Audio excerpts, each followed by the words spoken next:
Welcome back. US President Joe Biden has just 3 words for Republicans who are already threatening to sue over the sweeping vaccine mandates he ordered just yesterday. Are calling your vaccine requirements an overreach. You are threatening to challenge it in court. Have at it.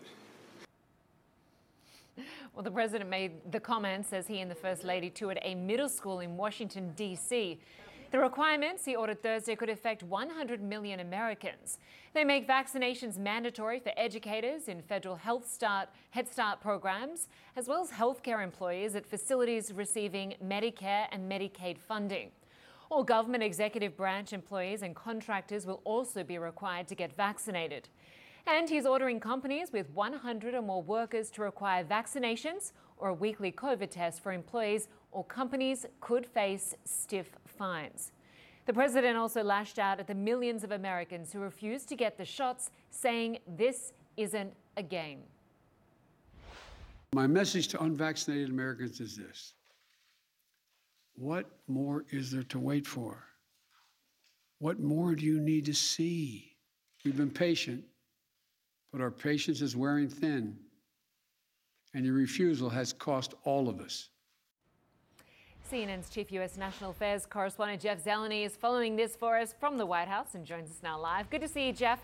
So there are medical experts that say these mandates are long overdue, but of course, as expected, there is some criticism.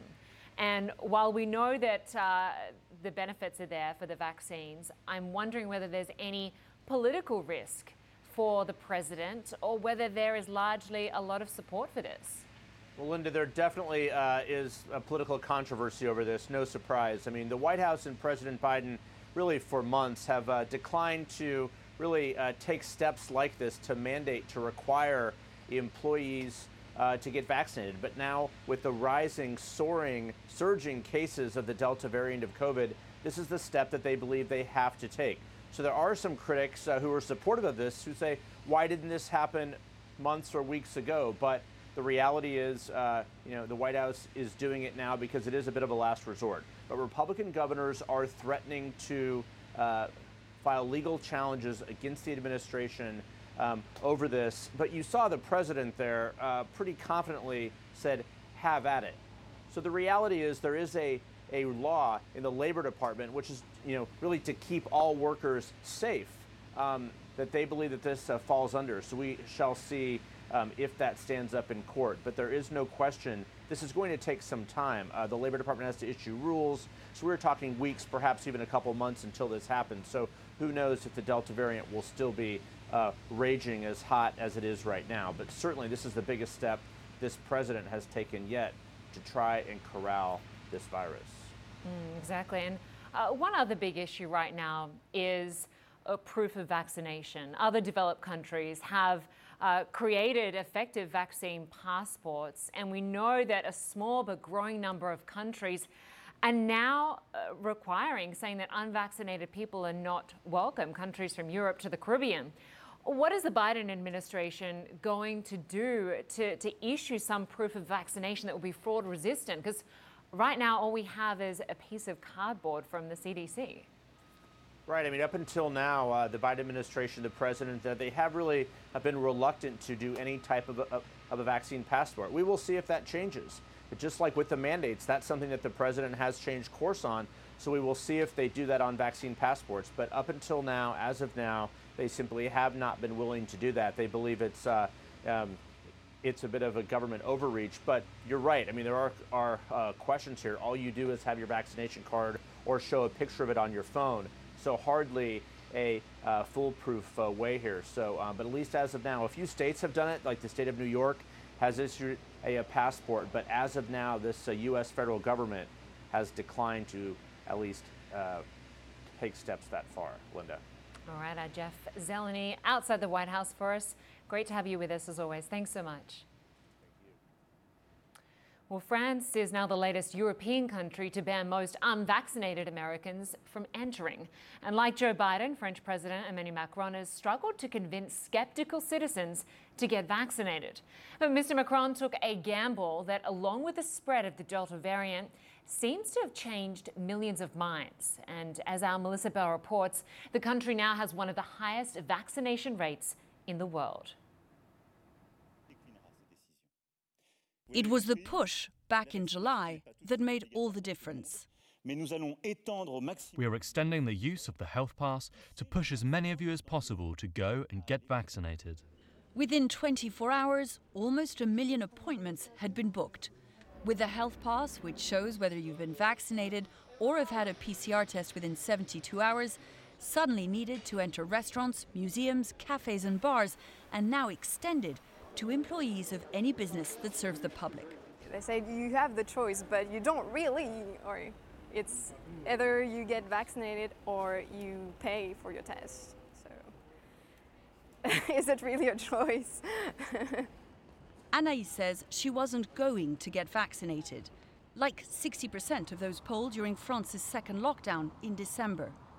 For a long time, the United States was ahead of France in terms of the proportion of the population that had received at least one dose. Then in July, Macron took a gamble. Just as vaccination centres were emptying as vaccine hesitancy kicked in, and French hospitals were being overrun by the Delta variant. He took the risk to say, I will make the life of the non-vaccinated very difficult, which is a very, very, very dangerous statement. Protests followed. One of the biggest came on July 31st, just a couple of weeks after Macron made his speech. Across France, 204,000 people took to the streets, according to the Interior Ministry. But for all the noise, that very same day, more than double the number of people were quietly getting an injection. The reason, says this French lawmaker, that most people understood that the alternative was yet another lockdown. It was saying to the French, she says, that if you're vaccinated, you can live like you used to. This health pass will give you your freedom back. Now France has one of the best vaccination rates in the world, over 62%. And despite the spread of the Delta variant, hospital admissions have gone down. The Delta variant goes faster, but enough people are vaccinated. It's sort of a balance between being more contagious and meeting more people who are immunized. Macron's gamble depended on his being able to act at a national level with strong executive powers and a solid parliamentary majority, none of which Joe Biden has on his side. But the French model does show that with some encouragement, even the vaccine hesitant can be convinced that in the extraordinary circumstances of a pandemic, individual liberties must end where collective responsibility begins.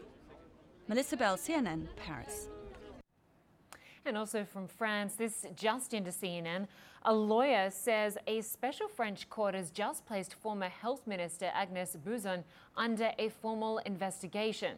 It plans to evaluate if she put the lives of others at risk in her handling of the COVID-19 pandemic during its early weeks.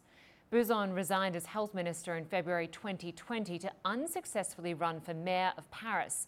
So far, she hasn't responded publicly to the investigation. Well, still to come tonight, the waiting game continues for desperate Americans and Afghans trying to get flights out of Mazar-e-Sharif's airport. I'm going to speak to an American senator who says he's furious over the holdup. Stay with us.